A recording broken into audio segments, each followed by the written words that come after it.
Petite vidéo pour te parler toujours d'immobilier et de la chose la plus importante dans l'immobilier, à savoir le crédit. Le crédit, c'est vraiment ce qui nous permet, à nous, investisseurs, d'aller loin. Et ici, je suis en voyage en Bolivie et j'étais au Chili il y a quelques jours avec un ami investisseur. Et j'approche ma bouche de la vidéo parce qu'il y a beaucoup de vent. Et si moi et mes amis, moi et mon ami, on est allé loin, c'est parce qu'on sait lever de l'argent. Et lever de l'argent, tu le sauras pas au début, tu ne sauras pas le faire. Mais ça s'apprend. Au début, tu as peur de faire des crédits. Et mon premier bien, mon premier immeuble, qui valait 35 000, avec 35 000 hors frais de notaire, donc 39 000 à peu près avec frais de notaire. Un immeuble de 4 appartes. Ensuite, j'ai fait les travaux. J'avais payé les travaux cash. Je n'osais pas faire de crédit. J'avais peur d'avoir un crédit. J'avais peur de devoir de l'argent tous les mois. Ça me stressait. Et pourtant, c'est génial de devoir de l'argent tous les mois. Derrière, tu peux voir, il y a les flamants roses. On est dans les lagunes. On est à Uyuni, on est en Bolivie, un beau petit voyage, et voyager justement c'est trop bien parce que ça me permet d'avoir des nouvelles idées. Et je te disais au début, j'avais peur d'emprunter de l'argent, parce que je me disais je vais devoir de l'argent, ça me met un stress, ça me met une obligation tous les mois. Sauf qu'en fait maintenant, je suis un investisseur beaucoup plus gros qu'en 2018, on est en 2025, et c'est parce que je dois de l'argent que je suis beaucoup plus libre. Parce que j'ai fait travailler cet argent et par rapport à l'argent que j'emprunte, j'encaisse beaucoup plus par rapport aux mensualités de crédit, par rapport à ce que je dois à la banque, j'ai beaucoup de cash flow. Et ça, c'est génial. Parce que j'ai 3100 € par mois de crédit immobilier. En crédit immo, je dois 3100. Sauf que j'ai ça en crédit immo, mais actuellement, j'ai 30 à 34 apparts en fonction des divisions que je fais. Et actuellement, là, en plancher bas, je touche 10 000 € par mois de loyer. Mais, ce qu'il faut que tu saches, c'est que sur mes différents biens, j'en ai une dizaine d'appartements qui ne sont pas finis. Donc ça veut dire que je serai dans les 15 000 € par mois de loyer. Ma force, c'est que j'ai réussi à acheter très peu cher. J'ai acheté des apparts pour 3 000 balles. J'ai su acheter très peu cher. J'ai acheté d'autres apparts, mes meilleurs apparts, sans travaux, ou avec presque pas de travaux, bien classés au niveau énergétique, au niveau des PE, je les ai payés 50 000 balles. Quand tu divises par rapport à 4 apparts par un immeuble de 200 000 à peu près, eh bien ça te fait quoi? Ça te fait 50 000 l'appart pour des apparts avec grande terrasse.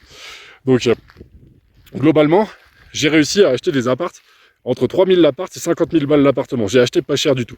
Ça, c'est ma force. C'est pour ça que j'ai beaucoup de cash flow. Et nous, on investit, on emprunte de l'argent. Et c'est parce qu'on emprunte de l'argent et qu'on le place bien, qu'on va vite. Parce que fabriquer de l'argent, fabriquer tout l'argent que j'ai emprunté, c'est long. Ça prend du temps. En crédit immo, j'ai emprunté 550 000 balles. Fabriquer 550 000 balles, ça prend du temps. C'est pas évident.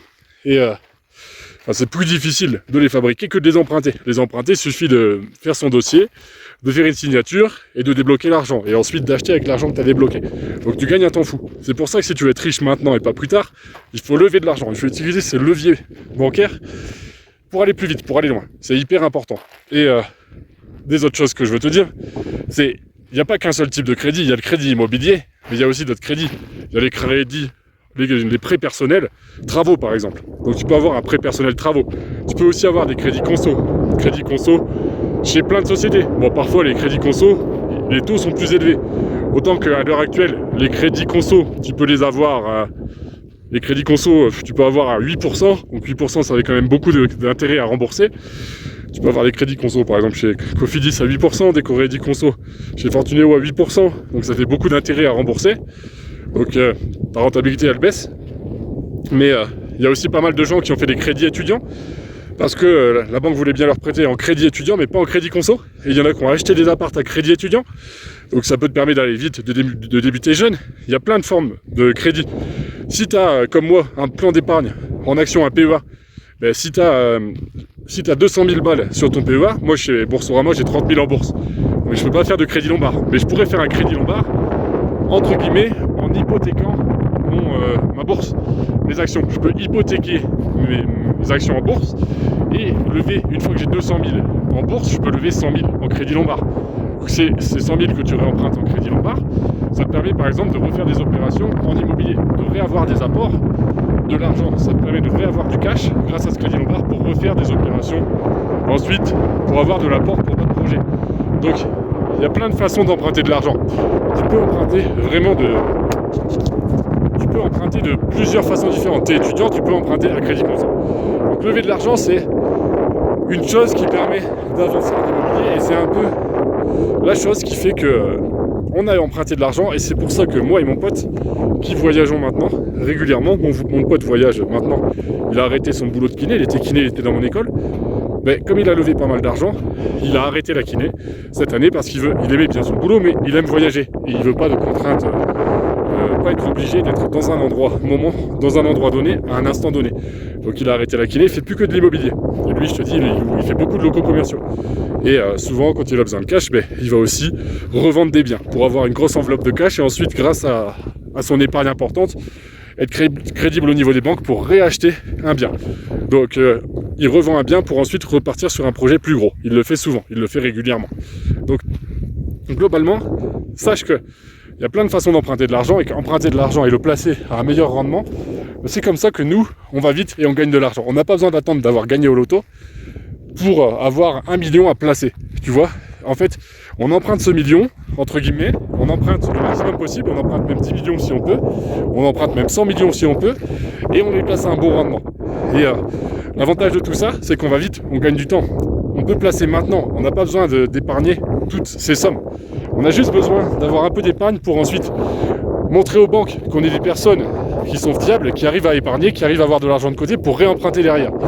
Et c'est une des clés. En plus de ça, il faut montrer que tu as des revenus locatifs, il faut montrer toutes tes sources de revenus pour que la banque se dise oui, c'est quelqu'un qui gagne de l'argent.